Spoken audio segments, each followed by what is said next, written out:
Tree lighting ceremony. Many years ago in the old country, which we call Europe, there was a holy man named Nicholas. And Nicholas wanted to honor the birth of his Savior Jesus by the giving of gifts each year to the children. He became known as Saint Nicholas. Sometimes we refer to him as Santa Claus.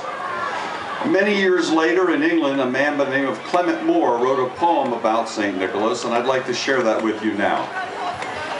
"'Twas the night before Christmas, and all through the house not a creature was stirring, not even a mouse. All the stockings were hung by the chimney with care, in the hopes that Saint Nicholas soon would be there. The children were nestled all snug in their beds, while visions of sugar plums danced in their heads. Ma in her kerchief and I in my cap had just settled down for a long winter's nap. When out on the lawn there arose such a clatter, I sprang from my bed to see what was the matter. Away to the window I flew like a flash, tore open the shutter and threw up the sash. The moon on the breast of the new fallen snow gave a luster of midday to objects below, when what to my wondering eyes should appear but a miniature sleigh and 8 tiny reindeer. With a little old driver so lively and quick, I knew in a moment it must be Saint Nick. More rapid than eagles his coursers they came, and he whistled and shouted, and he called them by name. Now Dasher, now Dancer, now Prancer and Vixen, on Comet, on Cupid, on Donner and Blitzen, to the top of the porch, to the top of the wall, now dash away, dash away, dash away all.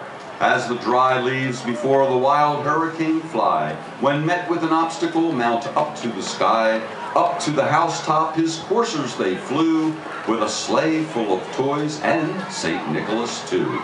And then, in a twinkling, I heard on the roof the prancing and pawing of each little hoof. As I drew in my head and was turning around, down the chimney Saint Nicholas came with a bound. He was dressed all in fur, from his head to his foot, and his clothes were all tarnished with ashes and soot. His eyes, how they twinkled, his dimples, how merry. His cheeks were all rosy, his nose like a cherry. His droll little mouth was turned up like a bow, and the beard on his chin was as white as the snow. A stump of a pipe he held tight in his teeth, and the smoke encircled his head like a wreath. He had a broad face and a round little belly that shook when he laughed like a bowl full of jelly. He was chubby and plump, a right jolly old elf, and well, I laughed when I saw him in spite of myself. But a wink of his eye and a twist of his head soon gave me to know I had nothing to dread. He spoke not a word, but went straight to his work, filling each stocking, then turned with a jerk. And then laying a finger aside of his nose and giving a nod up the chimney he rose. He sprang to his sleigh, to his team gave a whistle, and away they all flew like the down of a thistle. But I heard him exclaim ere he drove out of sight, "Happy Christmas to all, and to all a good night." Merry Christmas, everyone.